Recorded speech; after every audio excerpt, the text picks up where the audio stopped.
Dans ce hors-série, on va prendre de la distance et de la hauteur.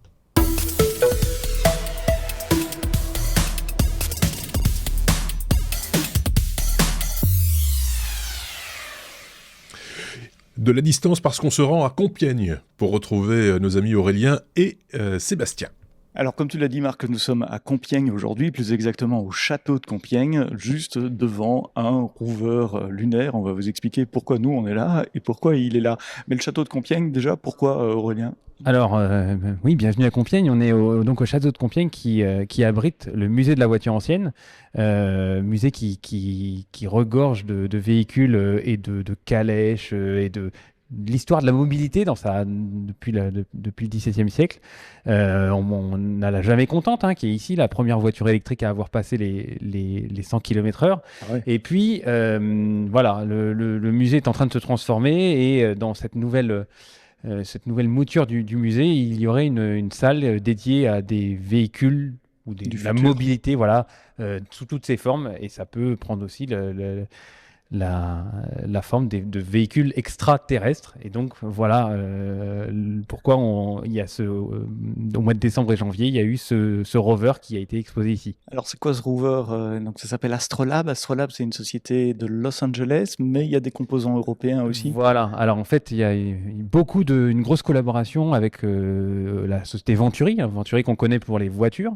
N'oublions pas que les records de vitesse électrique en voiture et aussi également en moto les records du monde ont été battus sur des véhicules Venturi. Et donc Venturi développe pour la NASA, parmi d'autres entreprises, développe des véhicules extraterrestres et donc des véhicules comme celui-ci qui partiront sur la Lune fin 2026. Ouais, ça, c'est le plan pour le moment. Voilà, c'est fin 2026, voilà. Lancé par des fusées SpaceX. Alors, il faut dire évidemment que celui qu'on a là derrière, c'est un prototype terrien. C'est pas ça qui va aller sur la Lune. Ceux-là, ils sont développés dans des espaces clos, dépourvus de toute poussière, etc. Mais c'est une réplique exacte. Qu'est-ce qu'il a de spécial, à part que c'est la version 21e siècle de ce qui était parti avec Apollo? Voilà, alors il y a plusieurs grosses innovations sur ce rover. Donc vous le voyez, c'est une sorte de caisse dans lequel on peut charger et transporter. Ça s'appelle Flex, donc pour le E veut dire exploration, L veut dire logistique, et donc le but c'est de mouvoir des charges ou de transporter des charges ou des astronautes sur des grandes distances sur la Lune.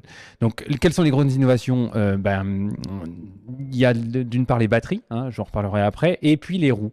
Ces roues où Venturi et notamment des partenaires suisses de Venturi ont développé des roues déformables. Donc je vais essayer de rentrer un peu plus dans le détail sur ces... C'est des roues qui s'aplatissent, voilà, c'est ça? C'est des roues... évidemment, on ne peut pas les gonfler avec de l'air. Voilà, donc...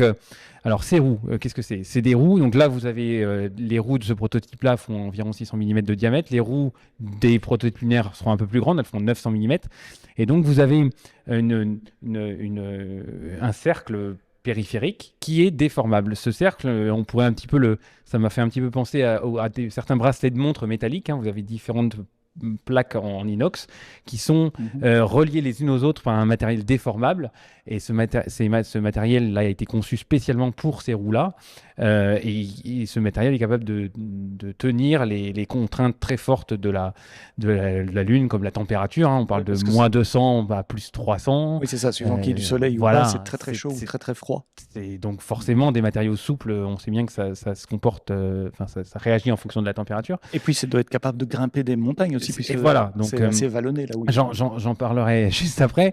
Pour revenir à ces roues, donc une fois que on a parlé de la coque extérieure qui est donc déformable, on a 192 rayons, une sorte de rayons qui, lorsque les rayons sont en bas, se détendent pour que la partie inférieure se déforme.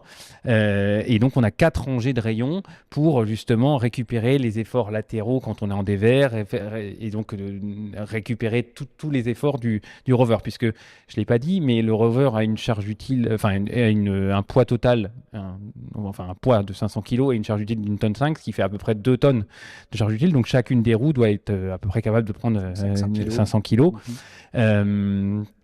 et d'aller dans des endroits vraiment compliqués.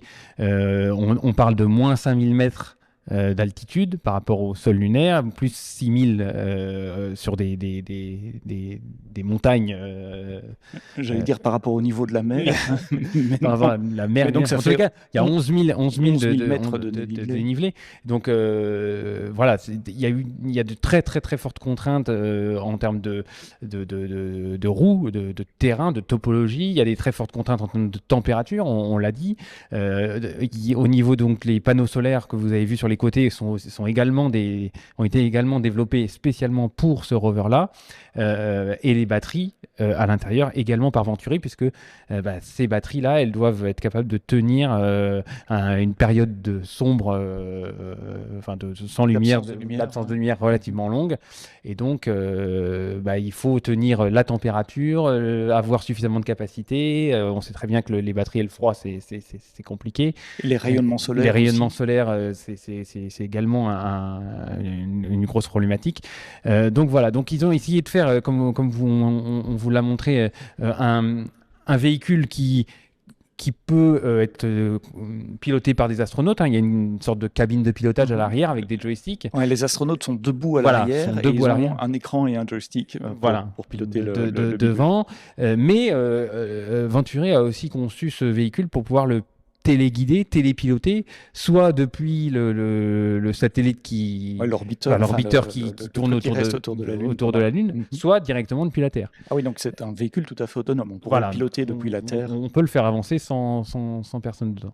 Ce qui explique aussi le bras robotique qu'il y a à l'avant. On peut l'opérer à distance. Il faut qu'il soit capable de prendre des échantillons, de déposer des échantillons. Voilà, le bras permet moyennant un outil, de venir effectuer des opérations sur le sol lunaire et de, je suppose, venir sur le dessus du rover pour déposer les échantillons, les outils, voilà. Ou dans la soute à cargo qui est à l'avant du véhicule, comme vous le voyez sur les images qu'on a filmées aussi. Il y a aussi un truc spécial avec la suspension. Tout à fait. Je vous ai mis en lien également un article d'un média qui s'appelle JEC. C'est un média qui est spécialisé sur les composites, parce que faut le dire, dans un véhicule comme ça, on cherche évidemment la légèreté. À partir du moment où on va devoir emmener un véhicule hors de la gravité terrestre, ça va coûter du carburant. Et donc les composites sont parfois, pas tout le temps, mais parfois un très très bon un très très bon rapport rigidité sur poids de la structure, et donc une partie par exemple des garde-boue, c'est du composite. Il y a pas mal de composites, et avec des structures ils sont propres à Venturi. Venturi a mis au point des composites et des façons de faire ces composites qui sont très propres à eux. Voilà. Quoi d'autre? On a parlé des roues, on a parlé des suspensions, on a parlé de la charge utile, on a parlé des batteries, du panneau solaire, du poste de conduite. Je crois qu'on a parlé d'à peu près tout. Donc normalement, ça part fin 2026, si la NASA garde son planning. Ça part avec SpaceX, en tout cas c'est ce qui est prévu pour le moment. Et puis il y aura d'autres missions s'ils obtiennent le go suite aux premières missions non habitées en 2026-2027. Il y aura des missions habitées, humaines en tout cas, avec des gens qui sont prévues pour plus tard. On parle de 2029 et 2030. Et si ce véhicule reçoit son homologation lors de ses premiers voyages, ça pourrait être le véhicule que des astronautes utiliseront plus tard quand ils seront sur la Lune. Très bien, oui, c'est ça. Et un ou plusieurs, puisque c'est peut-être la futur véhicule standard sur la Lune, on ne sait pas. Mais en tout cas, on est très heureux de l'avoir vu en vrai et d'avoir touché du doigt un petit bout de Lune devant nous. Allez voir le site web d'Astrolabs, on vous met les liens évidemment dans les notes du podcast. Il y a des vidéos, des photos explicatives, c'est super bien fait, c'est très facile à lire, c'est pas trop technique. Aurélien a lié des articles un peu plus techniques quand on parle de fabrication des composants, des matériaux composites également, mais allez voir tous ces liens si ça vous intéresse. Voilà, c'était Aurélien Sepp depuis Compiègne. Merci à tous.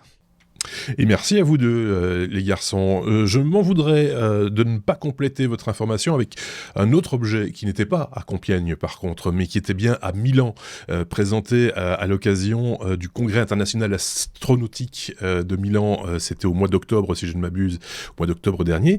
C'est FLIP. Et FLIP, pour l'acronyme Flex Lunar Innovation Platform, c'est en quelque sorte le petit frère de Flex, mais qui embarque toute la technologie, tout le savoir-faire de Venturi, c'est-à-dire les roues, les matériaux composites, les batteries, les panneaux solaires, pour déjà expérimenter, et ça, fin 2025, c'est quasiment demain, ce concept, en quelque sorte, avant, espérons-le, de voir partir le Flex, le gros bébé, pour sa part, fin 2026. Merci à vous d'avoir suivi cette hors-série, et on en reparle certainement dans un de nos épisodes prochainement, avec mes petits camarades. À très bientôt. Au revoir.